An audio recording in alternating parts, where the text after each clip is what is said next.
Eh bien, ça vient simplement par une rencontre opportune, sur le plateau de FGL où je présentais une émission de jazz, une émission radio pour la région. Et cette rencontre, c'est avec un adjoint de la mairie de Sanguinet, qui était ancien musicien lui-même en étant jeune et qui était amateur de jazz. Et il me dit tout simplement « Oh, qu'est-ce que j'aimerais faire un festival de jazz à Sanguinet ?» Je lui ai répondu « Rien de plus facile, il faut s'en donner un tout petit peu les moyens. Moi, j'ai la matière première. » Et c'est parti comme ceci. Il en a parlé bien sûr au maire de l'époque, Michel Etchard. Puis mais vous savez, monsieur le maire, je ne connais pas de village ou de ville qui fasse un festival, quel qu'il soit en musique, sinon pas au moins des ateliers de musique. Et j'ai créé, à ce même moment, l'association Jazz Center Norland, qui a duré et qui dure encore. Voilà.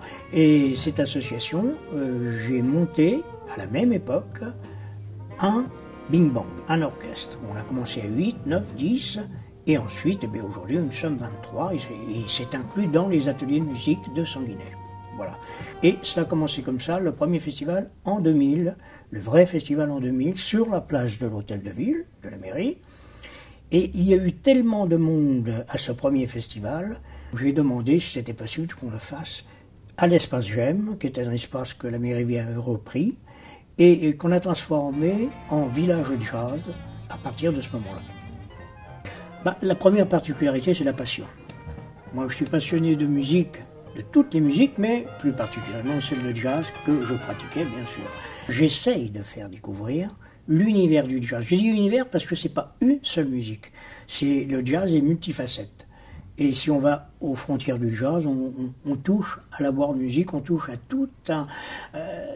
toutes les musiques du monde, finalement. Il fallait penser à une programmation qui soit familiale, parce que ceux qui viennent au festival à Sanguinet, il y a peut-être 30, 40 maximum % d'amateurs de jazz, et les autres sont des familles qui viennent passer une bonne soirée.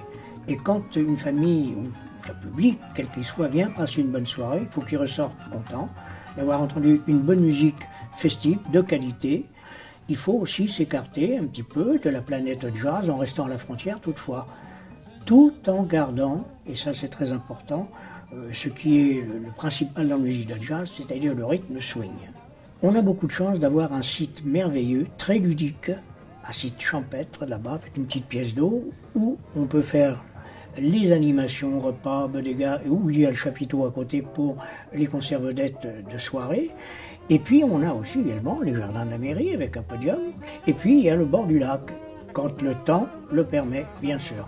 Et c'est pour ça que même les gens qui ne sont pas passionnés de jazz ou qui ne connaissent pas la musique de jazz sont très surpris après de dire « Ah mais c'était ça le jazz, ah mais c'est bien, je ne savais pas que c'était aussi festif, aussi bien que ça ».